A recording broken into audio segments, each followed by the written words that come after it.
धीरे धीरे बोल छोरी बोल मके बोल भुक भुक भुक जरा भुक भुक भुक जरा छता जरा दे मन काम कर देले रुक रुक रुक ने तू रुक रुक रुक अरे खाई में त खोल त जइबे त जो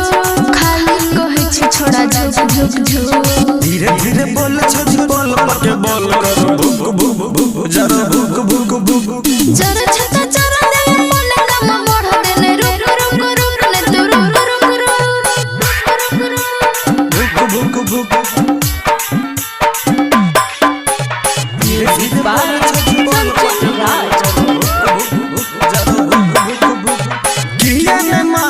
बात हमार